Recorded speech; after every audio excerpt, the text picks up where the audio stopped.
Auditrices, auditeurs de Radio M, bonjour. Reporters sans frontières annonce la nomination de Khaled Rarni comme représentant de l'Organisation pour l'Afrique du Nord. Ce journaliste et ancien correspondant de médias internationaux aura pour mission principale de développer le plaidoyer public et rédactionnel dans la région et de suivre des dossiers sensibles relatifs aux violations de la liberté de la presse dans les 6 pays concernés, à savoir la Mauritanie, le Maroc, l'Algérie, la Tunisie, la Libye et le Soudan.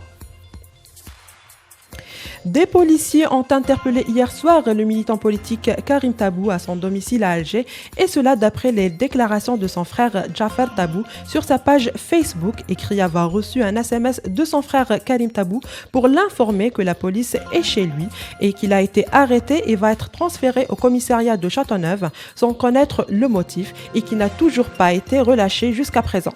À noter que l'ancien premier secrétaire du Front des forces socialistes Karim Tabou est poursuivi dans des affaires judiciaires et a été condamné fin 2020 à 1 an d'emprisonnement ferme par le tribunal de Roléa pour atteinte à la sécurité nationale. Muqaddem Mohamed dit Anis Rahmani, directeur général du groupe An-Nahar et l'homme d'affaires et propriétaire de complexe Sima Motors Mahieddine Tahkout seront le 16 mai 2022 à nouveau présentés devant le tribunal pénal et économique et financier de Sidi Mohamed, où le dossier a été transmis par le juge d'instruction à la même autorité judiciaire, à la section ordonnancement pour les affaires corruption.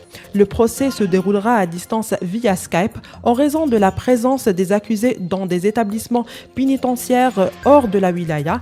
Rahmani et Tahkout sont poursuivis pour de lourdes accusations de corruption incluses dans la loi anticorruption et de prévention 1 et 6 semblables au blanchissement d'argent, à l'enrichissement illicite et à d'autres accusations.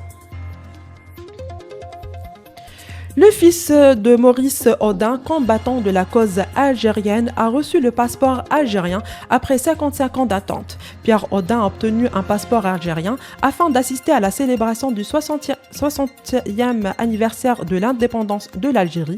Pierre Audin est né dans la commune centrale d'Alger le 28 avril 1957.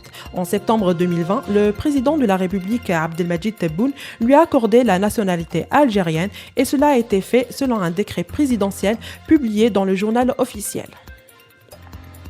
Le Danemark est le premier pays au monde à interrompre son programme de vaccination anti-Covid. Selon l'autorité sanitaire en charge de la gestion de l'épidémie, le virus serait maîtrisé sur tout le territoire. Le Danemark devient ainsi le premier pays au monde à arrêter son programme de vaccination, même s'il ne s'agit que d'une interruption temporaire. L'autorité rappelle qu'il sera probablement nécessaire de vacciner à nouveau contre le Covid-19 à l'automne, surtout si le virus continue de muter. C'est la fin de ce journal, merci de nous avoir suivis et à très bientôt.